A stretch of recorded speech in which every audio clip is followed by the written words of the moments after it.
House decks have officially started behind me and the crowd is starting to get into the homecoming spirit. As many of you might know, this event is not just for MU. The entire Columbia community can come and enjoy homecoming at Mizzou. Tomorrow morning, SEC Nation will begin filming their show at 7 a.m. We'll have more for you tonight at KMU8 News at 10.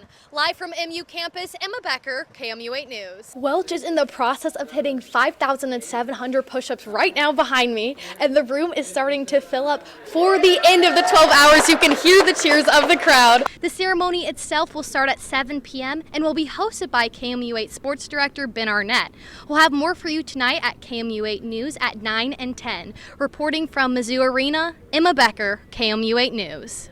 The main difference that you'll see between the old firehouse and the one that's behind me is that there is now a contamination zone. This white section of the building, that's where the firefighters can actually rinse off the contaminants from their gear. On this brick side of the building, that's where the residents live.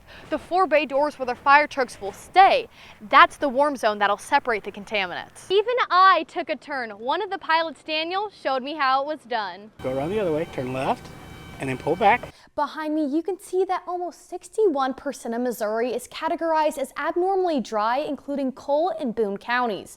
Parts of Gasconade, Callaway, Montgomery, and Osage counties are currently experiencing a moderate drought. The figures on this map changed 11 percentage points over the past week. A $5 million project set to make life easier for the volunteers. So they grabbed that off the printer on their way out the door to the fire truck. Once they come out here into the bay, they make a turn into here, which is where their gear is going to be. And safer for the residents who live where they work. The main difference that you'll see between the old firehouse and the one that's behind me is that there is now a contamination zone. This white section of the building, that's where the firefighters can actually rinse off the contaminants from their gear. On this brick side of the building, that's where the residents live. The 4 bay doors where their fire trucks will stay, that's the warm zone that'll separate the contaminants. It has a training tower for running exercises that's more convenient for other stations, not just Station 8. Somewhere closer for them to go if they want to do some ladder work or they want to throw ladders.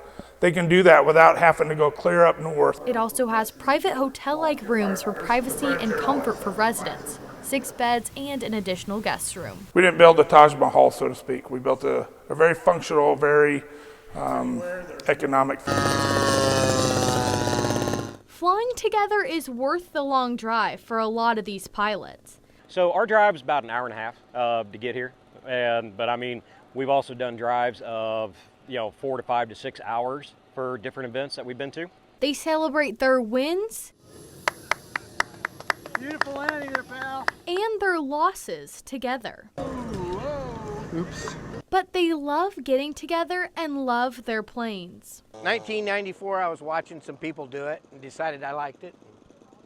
Love aircraft, so here I am. Even I took a turn. One of the pilots, Daniel, showed me how it was done. Go around the other way, turn left, and then pull back. These planes are more than a hobby for these men. One of the members of the MMRCA dedicates his plane to his father-in-law. I took that photograph of him sitting in his plane, blew it up to the right size so that it fit the airplane, cut it out and made a little profile and put that in the cockpit, and that's who's flying my model right now. They also want to show younger generations the importance of STEM.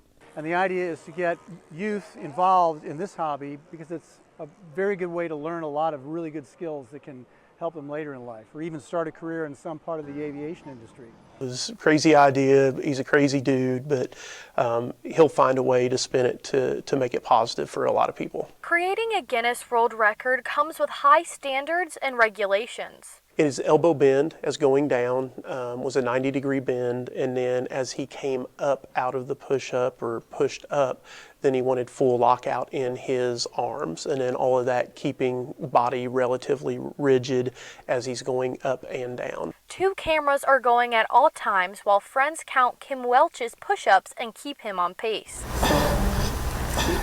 Taking minimal breaks for food, drinks, and the bathroom. Welch taught grade school in Moberly for more than a decade and will now teach 4th grade in Lee's Summit. Community members have come together at this Moberly church to cheer him on, pray over him, and give him gifts. Shoot! Thank you, guys. Regardless of the pain, Welch is keeping a positive attitude. Doing good, doing good. With motivation from the Bible keeping him going, Welch ultimately wants to show people anything is possible. Show people like, hey, even though you got your job, you're tired or whatever, when you get home, you can still go after those dreams you kind of have that God puts in your heart, and not just to let life go by.